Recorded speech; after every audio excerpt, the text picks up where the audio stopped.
तो जंग में जहां एक तरफ रोजाना करोड़ों का नुकसान हो रहा है, चाहे वो हथियारों के लिहाज से हो या फिर तेल के संकट से, लेकिन इस जंग में अगर कोई फायदे में है तो वो है रूस के राष्ट्रपति व्लादिमीर पुतिन। पुतिन के लिए कैसे ये जंग गेम चेंजर साबित हो रही है, इसकी चर्चा अब हर तरफ है। तो वहीं पुतिन मॉस्को में चुपचाप मुस्कुरा रहे हैं। एक तरफ जंग भयंकर होती जा रही है, हार जीत का फैसला ईरान और अमेरिका के बीच होना है, लेकिन असल मायने में जीत पुतिन की हो रही है। दुनिया भर के विशेषज्ञ मान रहे हैं कि इस जंग के असली विनर पुतिन हैं। पुतिन जो कि पिछले 2 दिनों में अमेरिका और ईरान दोनों से बात कर चुके हैं, पीस मेकर बनने की कोशिश में हैं। उनके लिए मिडिल ईस्ट की ये जंग एक दो नहीं बल्कि बड़े फायदे वाली है।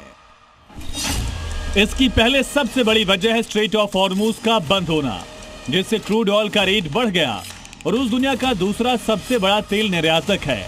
ऊंची कीमतों और एशिया में बड़ी मांग की वजह से रूस की तेल गैस कमाई में भारी उछाल आया और ये रूस के खजाने भर रहा है, और यूरोप भी अब गैस और तेल के लिए रूस की तरफ देख रहा है। ऐसे वक्त में रूस की कमाई लगातार बढ़ रही है। इतना ही नहीं, मिडिल ईस्ट की जंग एक तरह से पुतिन को यूक्रेन जंग में भी बड़ी मदद देने वाली है, क्योंकि अमेरिका अब अपना बड़ा सैन्य फोकस मिडिल ईस्ट पर लगा रहा है। यूक्रेन को जाने वाले हथियार, मिसाइल और फंड अब इजराइल ईरान मोर्चे पर जा रहे हैं, जिससे यूक्रेन की ताकत लगातार कम होती जा रही है। यानी चाहे आर्थिक हो या फिर कूटनीतिक, हर तरफ से फायदा पुतिन और रूस का हो रहा है। पुतिन इसके साथ बड़ा डिप्लोमेटिक गेम भी खेल रहे हैं, जिसमें पहले तो ट्रंप के साथ 1 घंटा फोन पर बात की और अगले ही दिन ईरान के राष्ट्रपति से भी युद्ध के समाधान निकालने की बात कर रहे हैं।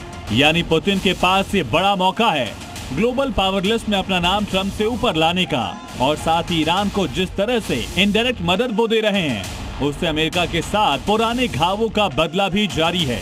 यानी अगर ये कहा जाए कि जंग से जिस एक शख्स का सिर्फ फायदा ही फायदा है, तो वो है पुतिन।